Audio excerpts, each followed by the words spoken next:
Welcome to Book Summary Podcast, your gateway to personal transformation.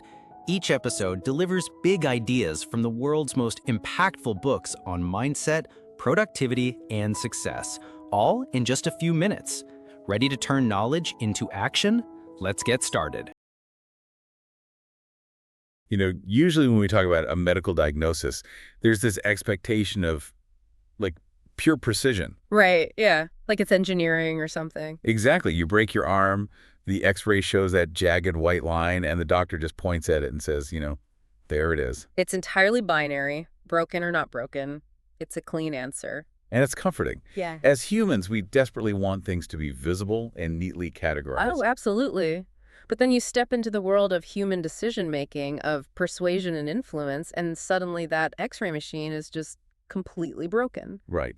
We're looking at a diagnostic landscape that is, well, honestly, it's just murky. It's the absolute definition of diagnostic muddy waters. And nowhere is that more true than when we try to figure out why people say yes to a major proposal and why they just walk away. Yeah, because we're going to look at the largest scientific study ever conducted on human influence today. We want to figure out why everything you've been taught about getting a yes is actually actively guaranteeing you a no. We are digging deep into the source material for this deep dive. We're looking at excerpts from the groundbreaking book Spin Selling by Neil Rackham. And when I say groundbreaking, I am not throwing that word around lightly. No, not at all. Because this isn't just a collection of some, charismatic guru's opinions or those motivational theories you'd find on a late-night infomercial. Right, the stuff that sounds good but has no backing. Exactly. This is rooted in the most rigorous empirical data imaginable. We are talking about a research project that spanned 12 solid years. 12 years. Yeah. They analyzed over 35,000 individual sales and influence transactions across 23 different countries. And this was backed by a research budget of over $1 million. That's just staggering. You don't see that kind of money in behavioral studies. You really don't. It's the kind of concrete behavioral data that is almost entirely absent in the world of persuasion psychology. Because they didn't just, ask people what worked, right? No, they actually sent researchers out into the field. They sat in the room, silently observing, coding, and tracking the exact micro-behaviors that led to either a massive success or a crushing failure. So our mission for this deep dive is to completely dismantle everything you think you know about persuasion. We are going to explore how traditional tactics, the exact things you've probably been explicitly taught, actually backfire violently when the stakes are high. Right, and we'll uncover the proven, data-backed framework for guiding complex decisions. And if you're listening to this right now and thinking, well, I'm not in sales, so this doesn't really apply to me, I need you to pause and really look at your life. Yeah, your entire life involves guiding others through complex decisions. Exactly. Maybe you are literally selling $1 million software system, but maybe you're just pitching a massive structural change to your executive team, or trying to secure a larger budget. Or even just trying to navigate a major life-altering choice you have to make with your spouse, like, moving across the country. Persuasion isn't a job title. It's a fundamental human activity. We are all engaged in it every single day. But what this massive mountain of research reveals is that the actual psychological mechanisms of persuasion change completely depending on the size and scope of the decision. Okay, let's unpack this. Because to really understand how wild this paradigm shift is, we have to look at the great persuasion myth. Yeah, and there is a story from the source material that just perfectly captures this myth. The Chicago VP. Oh, I love this story. So the researchers traveled out to the Chicago suburbs to meet with this vice president of sales for a massive Fortune 100 company. Right, and this VP had a really serious problem on his hands. Yeah, his team's numbers were about 30% lower than they projected. And this is despite the fact that the company was just dumping millions into recruiting top talent and giving them top-tier training. So he brings in the researchers, and they spend 2 full months in the field. 2 months just riding along.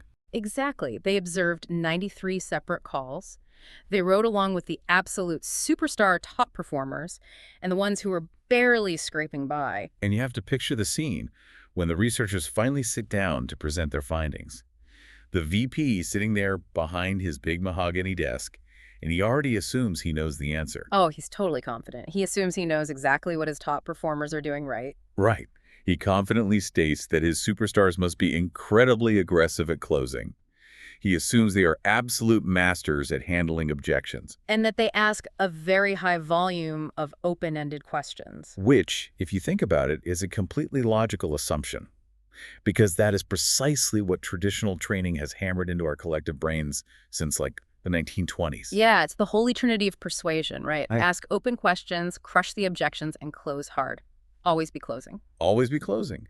But the lead researcher has to sit there, look this incredibly powerful VP in the eye, and deliver the shocking truth. And the actual behavioral data showed the exact opposite of what the VP believed. It's crazy. The top-performing persuaders actually used significantly fewer closing techniques than the struggling ones. Yeah, and they faced far fewer objections from the people they were talking to. And what about the questioning strategy? The data proved that it didn't matter even a little bit whether their questions were open or closed. Zero statistical correlation. None at all. The VP was practically insulted. I mean, he was indignant. He basically looks at the researcher and says, "Are you seriously telling me that the three most foundational areas of human persuasion don't actually matter?" And this is where we have to look at why his entire worldview was shattered. Because it wasn't that his traditional training was completely made up. Right. It wasn't universally useless. Exactly. The issue was that it was fundamentally flawed for the specific high-stakes environment his team was actually operating in. You have to trace the history back. To the 1920s, right? Yep. Traditional persuasion models were built entirely on low-value, single-call, transactional interactions. Think of the classic traveling salesman, knocking on a door, selling a set of encyclopedias or a vacuum cleaner. And you either get a check right then, or you walk away forever. Right. So the fatal flaw in almost all modern persuasion training is the deeply inaccurate assumption that what works to secure a small decision will automatically scale up and work for a large one. And that right there is the crux of this entire deep dive, the small versus large divide. Yes. The psychology of the person you were trying to persuade shifts entirely, almost at a biological level, as the size of the commitment grows. The research identified 4 critical differences between a small decision and a major complex decision. Let's break them down, starting with the first, the length of the decision-making cycle. So a small decision is almost always made in a single conversation. You walk into a store, someone pitches you, you buy or you don't. But a major decision, whether that's a corporate merger or deciding to have a child, that's a multi-call, multi-stage process spread over weeks or even years. And the psychology there is vastly different because of where the persuader is when the decision is actually finalized. Yeah, in a single call, the decision is made while you are physically standing in the room. But in a multi-call cycle, the most important critical deliberations happen when you are nowhere to be found. Exactly. The person you pitched has to go sell the idea to their boss or their internal committee or their family. If you just relied on a flashy, highly emotional pitch, that emotional high fades within hours. They can't replicate your charisma when they are defending the idea to a skeptical third party. Which perfectly bridges to the second key difference, the size of the commitment. The larger the decision, the higher the perceived value required to justify it. The source text gives this wonderfully relatable personal anecdote about this. The author was rushing through the Atlanta airport. Oh, the multi-tool story? Yes, he walks past a kiosk and sees this little $15 multi-tool. It's a cheap gadget with a couple of screwdrivers. And within 2 seconds, without even breaking his stride, he bought it on impulse. It was purely emotional, driven by a fleeting desire. But contrast that $15 impulse buy with a year-long agonizing decision to buy a massive new computer system for his business. The financial weight changes the cognitive processing completely. And it's not just the money, which brings us to the third difference, the ongoing relationship. Right, because when you buy a cheap item, you usually never have to see the seller ever again. What's fascinating here is the author's story about buying a cheap overhead projector for his office. The salesperson was pushy, a little sleazy. Frankly, the author couldn't stand the guy. But it was a 5-minute transaction. He just wanted to get the guy out of his office. The price was right, so he bought it and never saw him again. But later that exact same day, the author was looking at a $70,000 accounting software system for his company. And the salesperson for the software was perfectly nice, polite, and knowledgeable. But the author hesitated. He dragged his feet. Why? Because with a major, complex decision, you aren't just buying a discrete product. You are essentially entering into a relationship with the seller. If you don't deeply trust them, if you don't feel aligned with their values, you won't say yes. Because you know you're going to have to work closely with them for years. Which naturally leads to the fourth and perhaps most powerful psychological difference: the risk of mistakes. Oh, this is massive. Think about it. If I buy that useless $15 gadget at the airport and it breaks the next day, what happens? Nothing, really. Right? I throw it in a junk drawer, I don't tell anyone, and my ego is completely safe. Nobody knows I made a dumb choice. But if you're a mid-level manager and you aggressively push for a massive structural change in your department, or advocate for the wrong $100,000 software system and it fails, that is a spectacularly public mistake. My reputation is destroyed. I could literally lose my job over it. the risk factor completely paralyzes people. It changes how cautious a person becomes on a neurological level. So if we pull back and look at what all of this means, the conclusion is undeniable. The old methods of pushing and pitching are finely tuned for low-risk, immediate decisions. Right. When you take those exact same pressure tactics and try to apply them to a high-risk, incredibly complex decision, the human brain actively rebels. It rejects the pressure. I love this because it frames the absurdity of how we usually operate. It sounds like traditional selling is like trying to get someone to buy you a drink at a bar. Exactly. You can be a little bold, a little flashy, maybe use a cheesy line. The stakes are a $10 drink. Yeah. But major high-stakes persuasion is like proposing marriage. It really is. You can't walk up to a stranger, use a cheesy pickup line, and ask for a 10-year commitment. It's completely absurd. But if you look closely, that is exactly what people are doing in corporate boardrooms every single day. They are using bar tricks for marriage-level decisions. So if those old methods of pushing and pressuring only work for cheap decisions, what actually happens when we try to force them onto a major decision? It's catastrophic. Which brings us face to face with the ultimate sacred cow of the persuasion world: the close. Always be closing. Yeah. ABC. Let's look at what closing actually is, fundamentally. The research defines it very simply as any behavior that invites a commitment. It's asking for the business, asking for the yes. And there's an entire cottage industry built around these classic, exotic closing techniques mentioned in the text. Oh yeah, the arsenal of the traditional closer. You've got the assumptive close, where you just bypass the decision entirely and ask, so where would you like the system delivered? Before they've even agreed to buy anything. Right. Or the alternative close. Would you prefer we start on Tuesday? Or does Thursday work better? Then there's the standing room only close, which relies entirely on manufactured scarcity. Right, the classic, well, if you can't decide right now, I have another client who wants this, so I'll have to offer it to them. And my personal favorite, bizarre one from the archives: the banana close. Which is just as ridiculous as it sounds. But the overwhelming consensus in traditional training is that you must employ these techniques aggressively. Close early, close hard, and close often. For decades, experts recommended closing a minimum of 5 times per conversation. They believed resistance was just part of the dance and you had to wear the buyer down. But the Huthwaite research team decided to actually test this dogma in the real world.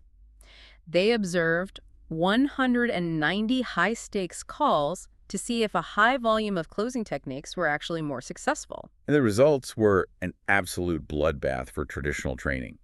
In the high-close calls, where they pressured the buyer, they only achieved an 11 out of 30 success rate. But in the low-close calls, where the persuader rarely explicitly asked for the business using these tricks, the success rate skyrocketed to 21 out of 30. But the researchers didn't stop there. They wanted to prove causation. So they took a group of 47 sellers, established their baseline success rate, and then sent them off to intensive training specifically focused on closing techniques. This is the most damning part of the study. It really is. Yeah. After the intensive training, the sellers went back out into the field. They used significantly more closes. And their overall sales dropped. Training salespeople to close more actively ruined their results. It destroyed their effectiveness. We have to step back and ask why this happens. What is the psychological relationship between pressure and decision size? At its core, a closing technique is essentially a mechanism designed to apply psychological pressure. Now, pressure absolutely works on small decisions. Like adding a $2 warranty to a toaster. Exactly. It is psychologically easier for you to just say yes and relieve the social tension than it is to have an uncomfortable argument with me. The path of least resistance is agreement. Right, I'll pay $2 just to make you stop talking. But as the decision size increases, our brains become highly defensive. We enter a state of high cognitive friction. When the stakes are high, human beings react aggressively and negatively to pressure. We feel cornered. And sophisticated buyers like professional purchasing agents or high-level executives actually view closing techniques as deeply insulting and transparently manipulative. There's this hilarious but just incredibly telling anecdote in the source material about a professional buyer for British Petroleum. Oh, the index card guy. Yes, this guy dealt with salespeople all day long, and he absolutely despised closing tricks. So he literally kept a box of index cards sitting on his desk. Just waiting for them to try something. Right. When a seller would come in and try a manipulative trick, the buyer wouldn't say a word. He would just reach into the box, pull out a card with the specific technique typed on it, and slide it across the desk. Just a phenomenal power move. Imagine the tension. The seller leans in and says, "Shall we make our first delivery next month?" And the buyer silently slides a card across the desk that says, "Assumptive close." And he looks at the seller and says, "I give people 2 strikes. You just used one of them. Try another closing technique on me, and the meeting is over." It perfectly illustrates how sophisticated decision-makers process manipulation. It breaks trust instantly. And the research uncovered a secondary, lingering effect. Even when closing techniques do miraculously result in a sale, post-sale satisfaction plummets. Because people feel pressured and trapped into the decision, rather than feeling empowered to make their own choice. Okay, let's explore this deeply, because the researchers did find one specific, controlled scenario where closing techniques actually worked, right? The photo store study. Yes, this is one of the most elegant psychological experiments in the book. I want you to put yourself in the shoes of a customer here. The researchers found a retail camera chain that rotated its salespeople. It's a brilliant setup. One day, a seller worked the cheap counter-selling film, batteries, and basic accessories. The very next day, that exact same seller was moved to the expensive, counter-selling high-end, complex cameras. They observed these sellers' success rates before any formal training and then observed them again after they were trained specifically in aggressive closing techniques. It was the perfect, naturally controlled experiment for decision size. Same persuaders, same techniques, 2 completely different types of decisions. And the results perfectly validate the theory. At the cheap counter, selling low-value items, the closing training worked. Sales increased slightly from 72% to 76%. Because if you're buying a $10 pack of batteries and the guy says, "Should I ring you up for 2 packs?" you just say, "Yeah, sure, whatever." Precisely. The psychological pressure forced a quick yes on a small risk.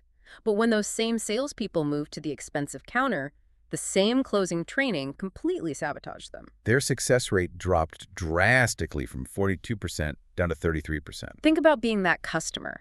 You are standing there agonizing over a $2,000 professional camera lens, calculating if you can afford it. And the salesperson leans over and says, "If you don't buy this today, the price goes up tomorrow." Your brain doesn't say, "Oh, I better buy it." Your brain says, "This guy is trying to trick me. I'm out." You get defensive and you walk away. It is definitive proof. Closing techniques speed up small transactions, but they actively destroy large ones. But this data presents a massive psychological paradox. If the data definitively proves that closing techniques don't work in complex environments, why do so many smart professionals become compulsive closers? It's the slot machine effect. A psychological reinforcement mechanism. Exactly. Think about the entire timeline of a complex persuasion process. You spend hours researching, you ask brilliant questions, you build incredible rapport. But none of those brilliant behaviors are immediately rewarded with a signed contract. You don't get a burst of dopamine for asking a good question. The only behavior in the entire sequence that is directly, immediately rewarded with the ultimate prize, the yes, is the close. Right. So even if the close only works 1 out of 20 times, it operates on a variable ratio schedule of reinforcement. Just like pulling the lever on a slot machine, the persuader's brain becomes addicted to the behavior, completely blinded to the vast amount of business they are actively losing the other 19 times. Wait, hold on. So if I'm sitting in the boardroom pitching a massive new initiative and you're telling me traditional closing destroys trust, are you saying I just do my beautiful presentation, lay out all the facts, and then sit there in complete, awkward silence? Haha, no, absolutely not. That is the danger of misinterpreting the data. An absence of closing is also fatal. Because I was going to say, just sitting there until they throw money at you sounds like a fantastic way to get fired. Yeah, you cannot just be a passive presenter. The researchers point to a study done with American Airlines where they tracked calls that had 0 closing behaviors. Those interactions led to only a 22% success rate. Wow, that's terrible. You cannot just leave the interaction hanging in the void. The secret to high-stakes persuasion isn't not closing, it's fundamentally changing what you close for. Okay, so if applying pressure to get the ultimate yes kills the deal, how on earth do you know if a meeting was actually successful? Without a definitive yes or no, you're just floating in limbo. Let's look at how to measure true progress. In a small, single-call transactional sale, it's easy. There are only two possible outcomes. You get the order, or you get a no sale. It's binary. But in a large, complex decision, it is rarely binary. Yeah. You almost never get an ultimate yes or no in a single meeting. Right. The research identified that in major scenarios, there are actually 4 possible outcomes. An order, a no sale, an advance, and a continuation. And understanding the psychological difference between those last 2 advances and continuations is the absolute dividing line that separates elite top performers from everyone else. This was a massive light bulb moment for me when looking at the data. Let's define them, because the distinction is everything. An advance is an event that moves the decision forward toward a conclusion. Yeah. It is an action. It requires energy and commitment from the other person. For example, the customer agrees to leave their office and attend an off-site demonstration, or they grant you access to a higher-level decision maker. It is a specific, agreed-upon action. A continuation, on the other hand, is when the discussion continues, but no specific action is agreed upon. It is the polite brush-off, the comfortable illusion of progress. Stuff like, that was a great presentation, we'll definitely be in touch, or we really liked what we saw today, let's meet again sometime in the future. No concrete action is taken, no energy is expended by the buyer. I think literally every human being has fallen for a continuation at some point. You walk out of the boardroom or you finish a date, and they said you were fantastic and you were floating on air. You go back to your desk and tell your team, we nailed it. But the psychological danger of continuations is profound. Less experienced persuaders mistake positive strokes for actual success. We crave validation. But top performers are ruthlessly, almost coldly action-oriented. They do not accept compliments as progress. They only accept actions. And if we look at how this changes human behavior, it fundamentally rewires how you prepare for any high-stakes interaction. Setting a goal for a specific, realistic advance before you even walk into the room. You don't go in hoping to build a good relationship or educate the client. Those are vague continuations. There is a brilliant contrast in the text between 2 salespeople selling heavy industrial pumping equipment. You have John C., the inexperienced guy. Right, and his stated objective is to collect data and build a relationship. So he goes in, has a lovely chat. The customer's very polite. After the call, John says it was a massive success because the customer said they'd take things further in a few months. John got a continuation, but his brain coded it as a win. Then you have Fred F., a top performer in the same company. His objective isn't to build a relationship, it's to get the customer's chief engineer to physically visit their factory to see the pumps in action. Now, during the meeting, he realizes he isn't going to get that exact advance, the timing isn't right, but instead of settling for a compliment, he pivots. He asks the customer to introduce him to the project team that is actively writing the new technical specs. He secures that meeting, he gets movement. He gets an advance. This is a critical paradigm shift. Fred isn't aggressively closing for an order because he knows that will trigger resistance, but he is aggressively closing for an advance. That is the appropriate, calibrated level of commitment for that specific stage of the complex decision. So what does this all mean? If you're pitching a project to your executive team, getting them to say, great idea, let's keep it on the radar, that is a failure. You got a continuation. Getting them to say, we will assign 1 engineer to review your specs by Tuesday, that is a success. It's about securing the next physical link in the chain. Exactly. But here's the ultimate challenge. To get a person to take that action, they have to genuinely want to solve a problem. They have to perceive a pressing, urgent need. And that brings us to the very core of the psychology of persuasion, the evolution of needs and the value equation. This challenges everything we assume about how humans decide what they want. Needs are not instant. They don't just appear fully formed. They start as tiny, almost imperceptible, minor imperfections. Like, my word processor is a little clunky. Then, over time, they evolve into clear problems or dissatisfactions. This clunky software is causing my team to miss deadlines. And finally, they become urgent wants, desires, or intentions to act. I need a faster software system right now, and I will pay for it. To map this evolution, the researchers divided needs into 2 distinct types. Implied needs and explicit needs. An implied need is a statement of a problem, a difficulty, or a dissatisfaction. Our present system can't really cope with the daily throughput. An explicit need is a specific, clear statement of a want or desire. We need a faster system with a larger bandwidth. Implied is the problem. Explicit is the desire for a solution. And here is the jaw-dropping finding. In small, simple decisions, uncovering implied needs strongly predicts success. If you find a problem, you can usually sell the cheap solution right then and there. But in large, complex decisions, implied needs do not predict success at all. You can uncover a dozen massive, glaring problems, and it doesn't increase your chances of closing the deal one single bit. Only explicit needs predict success in large sales. And understanding why requires us to look at what the researchers call the value equation. Every decision maker acts like a set of scales. On one side is the seriousness of the problem. On the other side is the cost of the proposed solution. And remember, cost isn't just financial money. It's the hassle of implementation, the risk of failure, the political capital of pushing for a change. In a small decision, the cost is very low. It's a lightweight on the scale. So a small problem, a small implied need, is heavy enough to tip the balance. The text gives the perfect example of a new pocket calculator introduced at a trade show. It solved a very minor implied. Need bulky desktop adding machines were annoying to carry around. But the pocket calculator cost 1/5 the price of the old machines. The cost was so incredibly low that this minor problem tipped the scale and they sold out instantly. But if that exact same calculator had cost 5 times the price, it would have failed miserably. The problem simply wasn't heavy enough to outweigh a high cost. Therefore, in a major complex decision, the cost side of the equation is massively heavy right from the start. If a persuader just uncovers a small implied need like, your current system is a bit slow and immediately offers a massive disruptive solution, the customer will instantly reject it. The scale won't tip. The persuader's primary job is to build the problem up, to make it heavier and heavier in the buyer's mind until the sheer weight of the problem outweighs the massive cost of the solution. You have to actively transform the implied need into a heavy, explicit need. There's an example of a telecom seller. The seller hears a customer say, "We have a slight capacity problem during morning peak hours." That's an implied need. The inexperienced seller hears that and takes it as a massive buying signal. They think, "Great, I'll pitch my $1 million network upgrade." But the top performer hears that exact same implied need and holds back. She doesn't pitch. She knows that almost everyone has problems. The real skill is how you grow those problems big enough to justify action.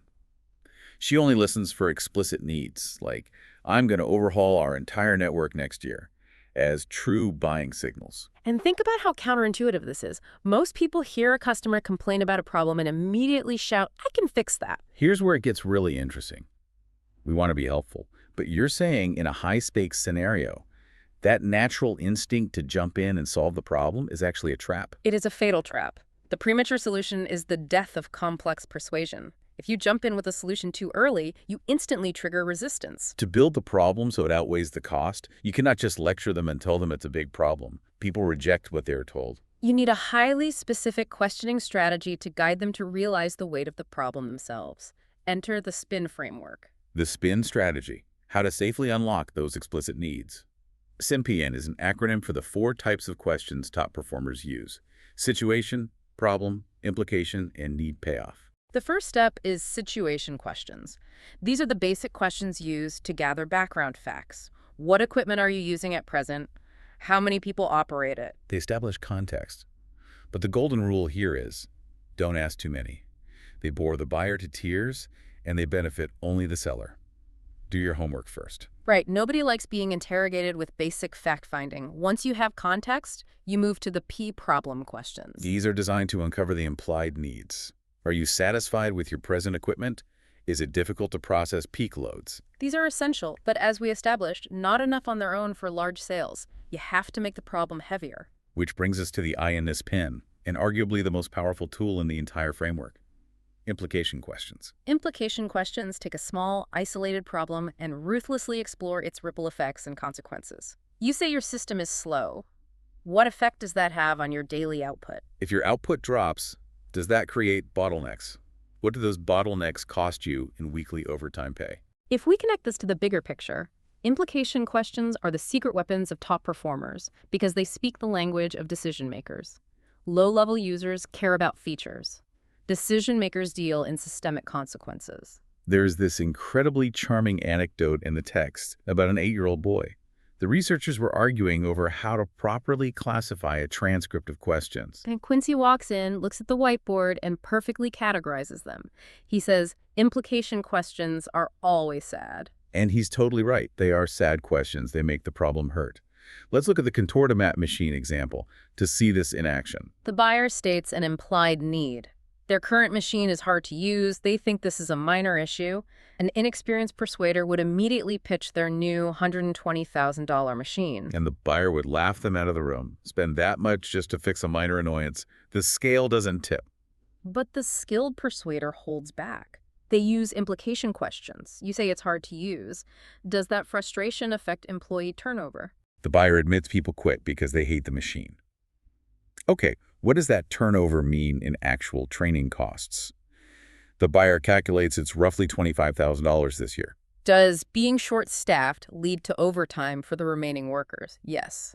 Does that fatigue impact quality control and lead to late deliveries? Yes. Suddenly, this minor, hard-to-use machine is exposed as a systemic cancer that is bleeding the company of tens of thousands of dollars. The problem is now incredibly heavy. Now, a $120,000 solution doesn't look like a luxury. It looks like a bargain.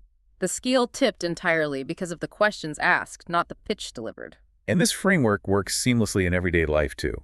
There's an analogy of a casual conversation between two friends about a 7-year-old car. The guy says his car is fine, gets him from A to B, but his friend starts asking implication questions. Doesn't driving an older car mean you're losing out on tax write-offs? Isn't your oil consumption getting pretty high? If it breaks down on your road trip, isn't it hard to find replacement parts? Within 2 minutes, the guy goes from, my car is totally fine, to, I'm sitting on a ticking time bomb and I need to buy a new car right now. But wait, hold on. If I just sit there and relentlessly ask implication questions, I'm going to severely depress the listener. I'm literally making their life seem worse. I'd feel like a bully. That is exactly why you must pivot to the final letter, the N in SP. Need-Payoff questions.